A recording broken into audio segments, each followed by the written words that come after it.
Welcome to the deep dive. Really excited about this one today.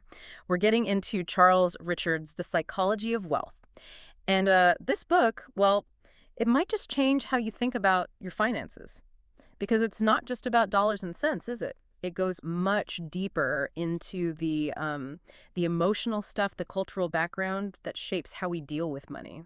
So if you've ever felt, stuck financially, Yeah. or maybe wondered why your trading results don't quite line up with what you know, then yeah, this deep dive should shine a light on some things, maybe things you haven't really wanted to look at. Okay, let's unpack this. Yeah, it's fascinating stuff. Yeah. And what Richards points out right at the start is just how universal this is. Wealth isn't just your account balance. Fundamentally, it's about your relationship with money. And he gives this great example. It's kind of surprising, actually. You can have two traders, right? Same exact account size, but one feels, secure, abundant, ready to go. The other one, just anxious, afraid to make the next move. That's so true. You see that all the time. Exactly. And Richard says, look, this isn't a chart pattern problem. It's not about technical analysis. Think about it when traders maybe overtrade because they're scared of missing out, FOMO. Or maybe someone avoids investing in their own career because they fear failing. These aren't technical issues. They're psychology problems deep down. Or, cutting winning trades short because you're terrified of giving back those gains. Yeah, like grabbing profits too quickly, even when the setup is still good. Precisely. That's fear operating, not strategy. Okay, so if it really is about these internal mindsets, these hidden beliefs, how does Richard suggest we actually start digging them up? Is it like therapy? Or is there a more direct way he talks about? Because it really makes you think, how much of what we call market risk is actually just internal stuff? Well, he really dives into the why behind it. A lot of it, he says, comes down to emotional baggage about money, often from when we were kids. You grew up hearing things like, money doesn't grow on trees, right? Or perhaps there were constant arguments about finances in the house. Mm-hmm. Even subtle things. Exactly. Even subtle things. They create these, mental blocks. Yeah. And they follow us into adulthood. They end up influencing pretty much every financial decision we make. It's not only personal history either. He talks about culture, too. Some cultures, maybe without even realizing it, kind of glorify scarcity, where just getting by is seen as noble. Right. And actually trying to build wealth, openly pursuing it, might even be frowned upon. That really rings true. I can see how that plays out, especially maybe in places like India, where sometimes traditional views are really strong, where trading or investing might still feel too risky compared to, say, fixed deposits or gold. Right. And that's a huge influence. Richards would say, okay, understand your culture, respect it, definitely. But, and this is crucial, don't let it define your ceiling, your potential. Yeah. It's about awareness, not letting those inherited beliefs dictate your actions unconsciously. It's like holding on to losing positions sometimes. Is it really a strategy?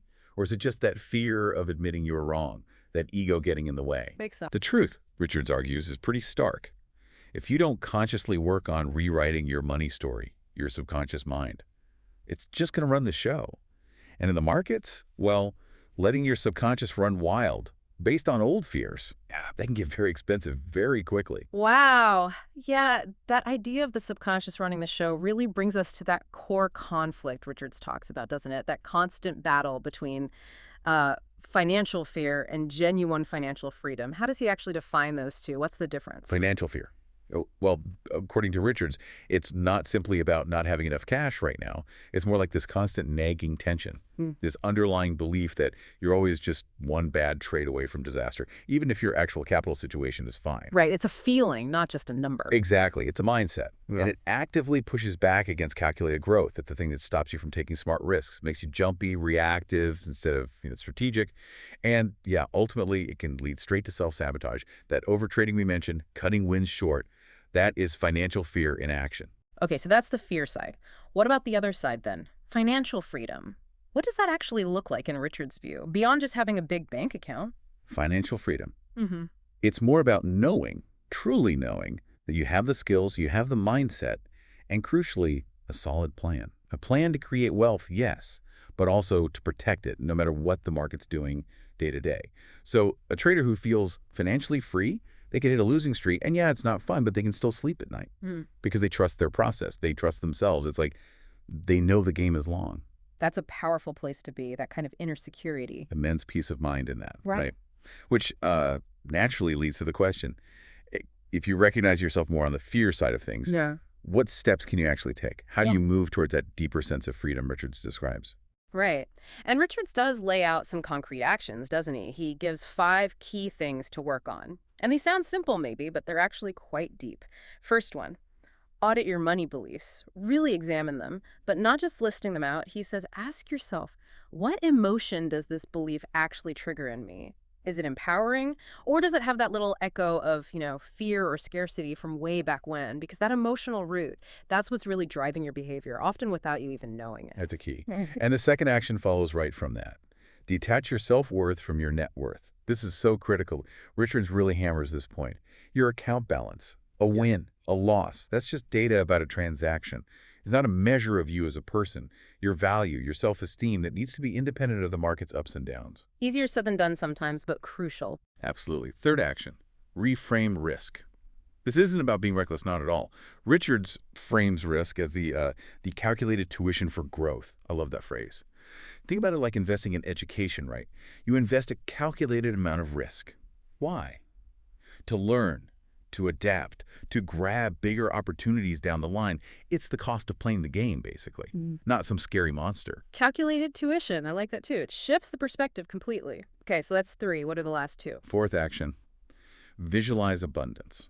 Now, this might sound a bit woo-woo to some, but his point is serious. If your brain is constantly stuck in what he calls scarcity mode, always focusing on what you don't have, what could go wrong, your brain will literally filter out opportunities. It won't even see them because they don't fit the scarcity narrative. Yeah. So you have to actively train yourself. Imagine growth. Feel what success would feel like. Open your mind to possibility. Right. You have to make space for it mentally first. Exactly. And the fifth, final action, ties it all together. Surround yourself with a wealth mindset community.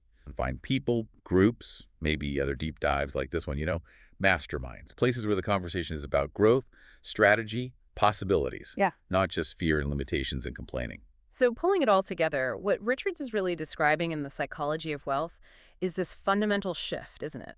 It's moving away from what he calls scarcity thinking and moving towards strategic thinking, like going from a clenched fist to an open hand mentally. That's a perfect way to put it. Scarcity thinking, it whispers, oh, I can't risk this capital. What if I lose it? Yeah. It's completely rooted in that fear of lack.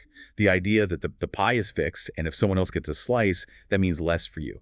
It's driven entirely by avoiding loss, which, paradoxically, closes you off from potential gains. But strategic thinking, that operates from a totally different place, right? Completely different.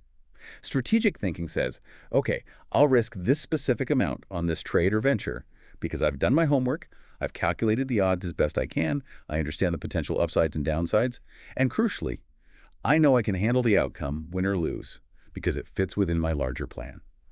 It's a shift from being emotional and reactive to being reasoned, calculated, proactive.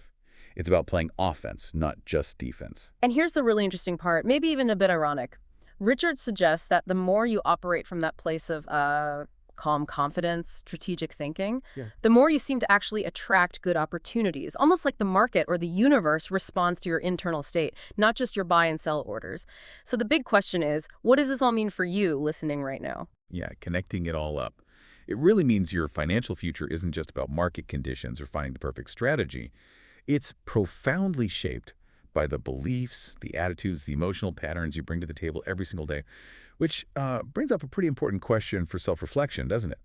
While you're busy working on your charts, refining your entry and exit rules, how much time and energy are you really putting into working on your own psychology? Because according to Richards, that's where true sustainable wealth actually begins. That is a powerful thought to end on, something to really mull over. So keep trading smart, everyone. Stay patient with the process. And maybe most importantly, start working on thinking like a wealthy person long before your account balance actually shows it.